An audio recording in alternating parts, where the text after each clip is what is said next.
Good morning ആൾ. ഇന്ന് നമ്മൾ പുതിയൊരു ടോപ്പിക്കാണ് പഠിക്കാൻ പോകുന്നത്. ഇന്ത്യക്ക് സ്വാതന്ത്ര്യം ലഭിച്ചത് എന്നാണ്? 1947 ഓഗസ്റ്റ് 15. ഇതെല്ലാവർക്കും അറിയുന്ന കാര്യമാണല്ലേ. ബ്രിട്ടീഷ് കൊളോണിയൽ ഭരണം അവസാനിപ്പിക്കുക എന്ന ലക്ഷ്യത്തോടെ ദക്ഷിണേന്ത്യയിലെ ചരിത്ര സംഭവങ്ങളുടെ ഒരു സംഭവ പരമ്പര തന്നെയായിരുന്നു ഇന്ത്യൻ സ്വാതന്ത്ര്യ സമരം. ഒരുപാട് സ്വാതന്ത്ര്യ സമര സേനാനികൾ ജീവൻ ബലിയർപ്പിച്ചാണ് ഇന്ന് നമുക്ക് കാണുന്ന സ്വാതന്ത്ര്യം നേടിത്തന്നത്. ഇന്ത്യ സ്വാതന്ത്ര്യം നേടുന്നതിന് മുൻപുള്ള ജനങ്ങളുടെ ജീവിതത്തെക്കുറിച്ചും സ്വാതന്ത്ര്യം നേടിക്കഴിഞ്ഞുള്ള ജനങ്ങളുടെ ജീവിതത്തെക്കുറിച്ചും ഒട്ടേറെ സാഹിത്യകാരന്മാർ ഒരുപാട് കൃതികൾ രചിച്ചിട്ടുണ്ട്.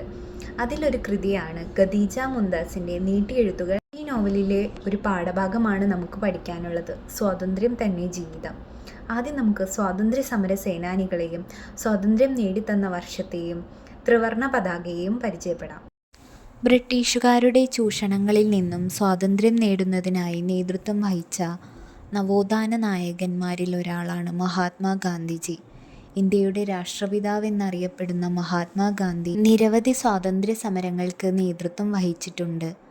അദ്ദേഹത്തെ പോലെ തന്നെ നിരവധി സ്വാതന്ത്ര്യ സമരങ്ങൾക്ക് നേതൃത്വം വഹിച്ച നവോത്ഥാന നായകന്മാരാണ് ചട്ടമ്പി സ്വാമികൾ, അന്നാ ചാണ്ടി, അക്കാമ ചെറിയാൻ, അയ്യങ്കാളി, ശ്രീനാരായണ ഗുരു, കെ കേളപ്പൻ എന്നിവർ. ഈ നവോത്ഥാന നായകന്മാരുടെ ജനനവും അന്തരിച്ച വർഷവും ഇതിനോടൊപ്പം നൽകിയിട്ടുണ്ട്. എല്ലാവർക്കും മനസ്സിലായല്ലോ. ഇനി നമുക്ക് ത്രിവർണ പതാകയെക്കുറിച്ച് പഠിക്കാം. ഇന്ത്യൻ ദേശീയ പതാകയിൽ 3 നിറങ്ങളാണുള്ളത്: കുങ്കുമം, വെള്ള, പച്ച. കുങ്കുമ നിറം ധീരതയുടെയും ത്യാഗത്തിൻ്റെയും പ്രതീകമാണ്. വെള്ള നിറം സത്യസന്ധത, സമാധാനം എന്നിവയുടെ പ്രതീകമാണ്. പച്ച വിശ്വാസം, സമൃദ്ധി എന്നിവയെയും സൂചിപ്പിക്കുന്നു.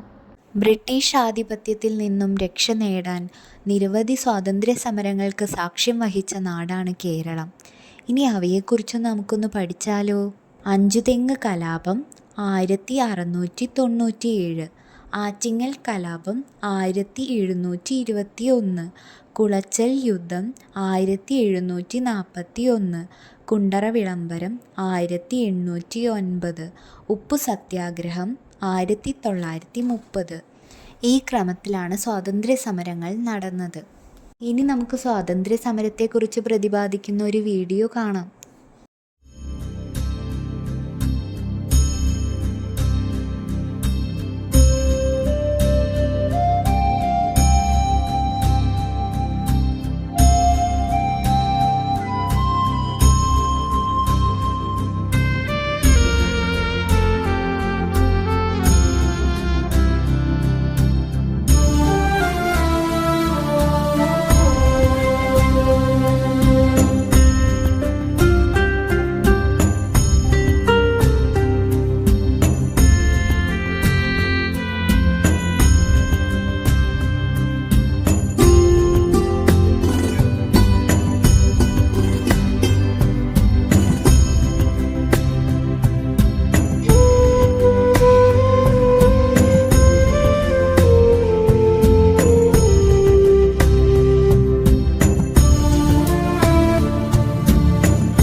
ഇന്ത്യയുടെ സ്വാതന്ത്ര്യ സമരം ചരിത്രത്തിലൂടെ.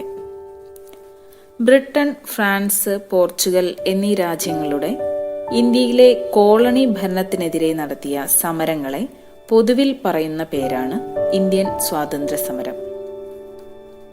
ബ്രിട്ടീഷ് ഈസ്റ്റ് ഇന്ത്യ കമ്പനിയുടെ സാമ്രാജ്യ വ്യാപനം തുടങ്ങുന്ന കാലത്താണ് ഇത് ആരംഭിച്ചത്. 1857 ശിപ്പാഹി ലഹള എന്നറിയപ്പെടുന്ന ഒന്നാം സ്വാതന്ത്ര്യ സമരത്തിന്റെ ആരംഭത്തോടെയാണ് ഇന്ത്യയിൽ സ്വാതന്ത്ര്യ പ്രസ്ഥാനങ്ങൾ ശക്തി പ്രാപിച്ചത്. 1857 യുദ്ധം ആധുനിക ഇന്ത്യയുടെ ചരിത്രത്തിലെ ഒരു പ്രധാന നാഴികക്കല്ലായിരുന്നു. ബ്രിട്ടീഷ് ഈസ്റ്റ് ഇന്ത്യ കമ്പനി വെള്ളക്കാർ നിർത്തലാക്കി. ഇതിനു പകരം ബ്രിട്ടീഷ് രാജഭരണത്തിന് കീഴിൽ നേരിട്ടുള്ള ഭരണം തുടങ്ങി. ബ്രിട്ടീഷ് രാജാവിന്റെ പ്രതിനിധിയായി ഇന്ത്യയിൽ ഒരു വൈസ്രോയിയെ നിയമിച്ചു. ഇന്ത്യയിലെ രാജാക്കന്മാർക്കും തലവന്മാർക്കും ജനങ്ങൾക്കുമായി പുതിയ നേരിട്ടുള്ള ഭരണനയം വിളംബരം ചെയ്തുകൊണ്ട് ബ്രിട്ടീഷ് രാജ്ഞിയായ വിക്ടോറിയ രാജ്ഞി ബ്രിട്ടീഷ് നിയമപ്രകാരം ഇന്ത്യക്കാർക്ക് തുല്യ പരിഗണനയും അവകാശങ്ങളും വാഗ്ദാനം ചെയ്തു. എങ്കിലും ബ്രിട്ടീഷ് ഭരണത്തോടുള്ള വിശ്വാസമില്ലായ്മ 1857 സമരത്തിന്റെ ഫലമായി ഉണ്ടായി. പിന്നീട് 19-ാം നൂറ്റാണ്ടിന്റെ ആരംഭത്തോടെ ഗാന്ധിജിയും ഇന്ത്യൻ നാഷണൽ കോൺഗ്രസും മറ്റ് സമര നേതാക്കളും പ്രസ്ഥാനത്തിലേക്ക് എത്തിയത് സ്വാതന്ത്ര്യ സമരത്തെ ശക്തിപ്പെടുത്തുകയുണ്ടായി. പിന്നീട് 1914 ആരംഭിച്ച ഒന്നാം ലോക മഹായുദ്ധത്തിന് ശേഷം മഹാത്മാഗാന്ധിയുടെ നേതൃത്വത്തിൽ അഹിംസാ മാർഗത്തിലൂടെയുള്ള സമരത്തെ സ്വീകരിക്കുകയായിരുന്നു. ഇക്കാലയളവിൽ ഇന്ത്യയിൽ സ്വാതന്ത്ര്യത്തിനു വേണ്ടി ലഹള പൊട്ടിപ്പുറപ്പെടുമെന്ന് ബ്രിട്ടീഷുകാർ ഭയപ്പെട്ടു. എല്ലാവർക്കും ഇന്നത്തെ ക്ലാസ് മനസ്സിലായി. വിഭവങ്ങളും ഭടന്മാരെയും ധാരാളമായി ഇന്ത്യ ബ്രിട്ടീഷ് യുദ്ധമുന്നണിയിലേക്ക് സംഭാവന ചെയ്തു. ഏകദേശം 13 ലക്ഷം ഇന്ത്യൻ സൈനികരും തൊഴിലാളികളും യൂറോപ്പ്, ആഫ്രിക്ക, മധ്യപൂർവ്വദേശം എന്നിവിടങ്ങളിലെ യുദ്ധമുന്നണികളിൽ സേവനമനുഷ്ഠിച്ചു. ഇന്ത്യൻ സർക്കാരും രാജാക്കന്മാരും വലിയ അളവിൽ ധാന്യങ്ങളും പണവും വെടിക്കോപ്പുകളും യുദ്ധത്തിനായി അയച്ചിരുന്നു. പിന്നീട് നേതാജി സുഭാഷ് ചന്ദ്രബോസ് നേതൃത്വം നൽകിയ ഇന്ത്യൻ നാഷണൽ ആർമി INA-യും ഗാന്ധിജി നേതൃത്വം നൽകിയ ക്വിറ്റ് ഇന്ത്യ പ്രസ്ഥാനവും 1939 ആരംഭിച്ച രണ്ടാം ലോക മഹായുദ്ധകാലത്ത് അവയുടെ ഉന്നതിയിലെത്തി.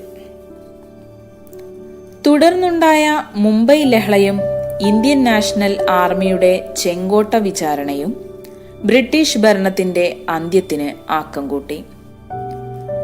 ഇന്ത്യൻ സ്വാതന്ത്ര്യ സമരത്തിന്റെ അവസാനത്തിൽ ബ്രിട്ടീഷ് സാമ്രാജ്യത്തിൽ നിന്നും ഇന്ത്യൻ ഉപഭൂഖണ്ഡത്തിന് സ്വാതന്ത്ര്യം ലഭിച്ചു.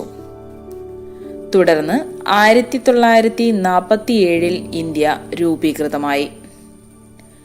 1950 ജനുവരി 26 ഇന്ത്യൻ ഭരണഘടന അംഗീകരിക്കുകയും ഇന്ത്യ റിപ്പബ്ലിക് ആവുകയും ചെയ്തു.